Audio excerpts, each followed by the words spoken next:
Space Flight Center. So with that, I want to introduce you to a number of members of Congress, but to start, I want to start with my friend Mo Brooks, who represents the Marshall Space Flight Center right here in Alabama.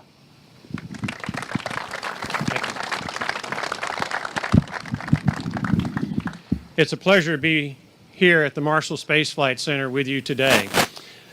Sometimes you have unexpected results from political battles.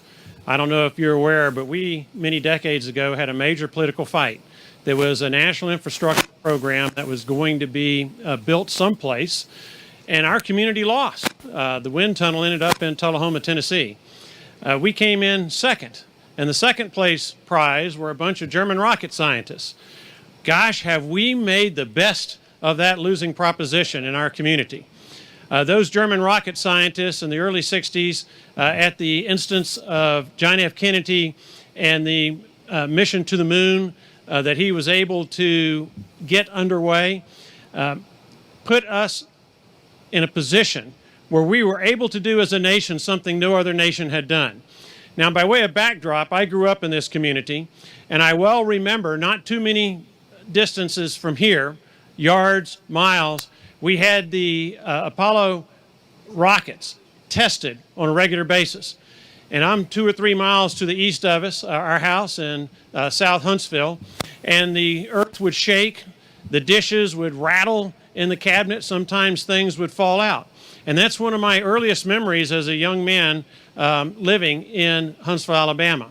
I very well remember in 1969 when all that work that we put into the space program came to fruition with 50 years ago, our landing on the moon, and the pride that I felt in America and the inspiration I felt about American exceptionalism and the role that we played in this community in the Tennessee Valley and Marshall Space Flight Center, quite frankly being the birthplace of America's space program, hence the name Rocket City.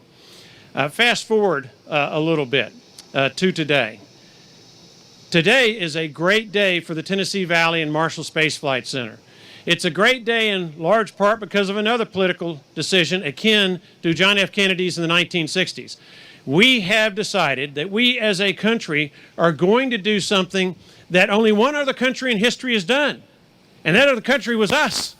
And we did it a half century ago. No other country has been able to do it in 50 years, what we were able to accomplish in the 1960s.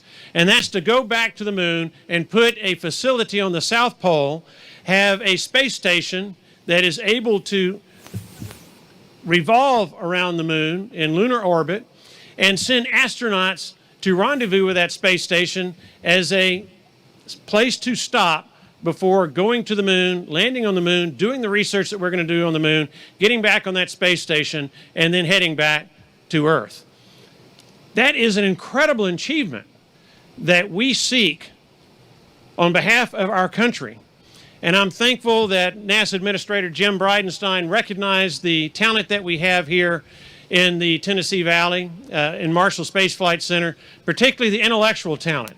Many of you may not know this, but we have the highest concentration of engineers in the United States of America. We have scientists, we have physicists, we have mathematicians. We have what we had in the 1960s, and that's the brain power to take on this mission and to get it done. So Jim, thank you so much for recognizing our community and what we have to offer for the United States of America in this endeavor. Now let me talk about Artemis just a little bit. Certainly it helps that we've got a President of the United States that sees the value of this effort, not only to the United States of America, but also humankind and the scientific advancement that's going to go with that. But it's also important that we have congressmen and senators who are willing to put together the funding that is necessary to make this happen. And the funding is significant. We're talking about in the first year roughly $1.6 billion to make sure that we're on track to return to the moon by 2024. Over that 5-year period, we're looking at somewhere in the neighborhood of $25 to $30 billion. And let me emphasize that that has to be over and above what we're already spending on the science that NASA does, not only for our country, but also for the planet. That is a significant commitment And I hope that Congress will be in a position to recognize the value, the advancements that we undoubtedly are going to have as we've had over the last 60 years because of everything that NASA has done for us. On a more microscopic level, what's that going to do for the Tennessee Valley and Marshall Space Flight Center?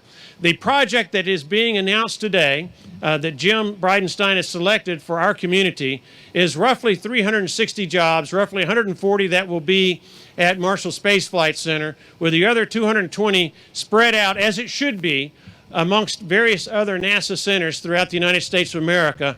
For emphasis, each of those centers offers something to this mission. And I thank them for the involvement that they're going to have, but also thank NASA Administrator Jim Bridenstine for selecting our community for taking the lead role. And I think it's poetic that the birthplace of America's space program is also the birthplace of the project manager who is going to lead this effort and coordinate those 360 employees with Lisa Watson Morgan. She was born in our community. I think that's fantastic. She went to Butler High School. She got an engineering degree from the University of Alabama. That's a little bit of oddity. Around here, that's normally from Auburn. But Alabama is also known to have a good engineering school. That's not necessarily well known around the United States of America. So I want to thank her for the achievements and success that she's had in the past that shows that she is fully capable of taking on this major project so that we can successfully return humanity to the moon and back and learn a whole lot along the way. So, Jim, thank you for everything that you're doing to advance NASA and the space program.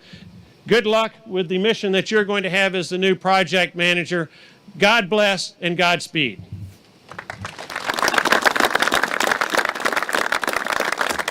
Thank you, Mo Brooks. Okay, so Mo has